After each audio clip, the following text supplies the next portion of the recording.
Databases are everywhere, in your apps, your websites, even your smart devices. But what exactly is a database? How have they changed over time? And which one should you use today?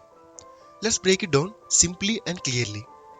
In the early days, data was stored in basic files, like text files or spreadsheets. There were no such tools, no structure, and managing data was slow and painful. Then came relational databases. These used tables and a language called SQL to organize and search data easily. They made data handling much better and became the standard for many years.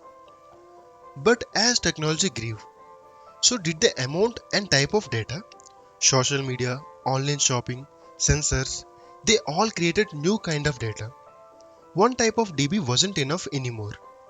That's why today we have different types of databases, each made for a specific job. Let's look at the 5 main databases used today and what they are good at. First, relational databases. These are the traditional ones. They store data in tables like a spreadsheet. They are great when your data is organized and needs to be accurate, like in banking, billing, or inventory systems. Tools like Postgres and MySQL are still widely used. Next, NoSQL databases.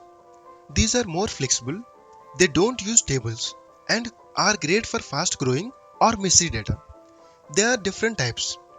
Document databases like MongoDB store data like JSON files. Key value stores like Redis are super fast for simple lookups. Wide column databases like Cassandra handles huge datasets. Graph databases like Neo4j show how things are connected. Use NoSQL when you need speed, flexibility, or scale. Then we have time series databases. These are made for data that changes over time, like temperature, stock prices, or server logs. They are fast at storing and analyzing time-based data. InfluxDB and TimescaleDB are popular choices. Next is NewSQL. These are modern versions of relational databases.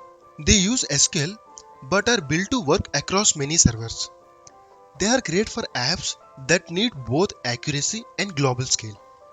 CockroachDB and Google Spanner are great examples. And finally, in-memory databases. These store data in RAM instead of on disk, which makes them super fast. Redis and Memcached are used for caching, real-time scores, and user sessions. So, how do you choose the right database? Ask yourself, is your data well organized or flexible?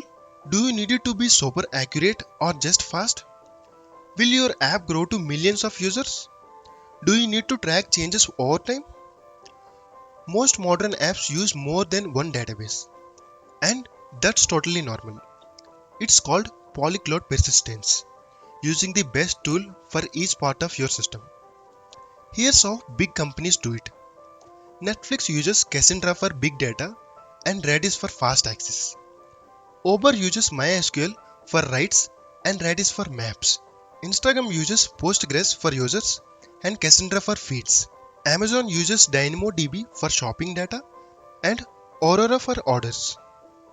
Databases have come a long way, from simple files to smart, fast, and powerful systems. If this helped you understand them better, give it a like, subscribe for more tech explainers, and let me know in the comments which database you use or want to learn more about. See you next time.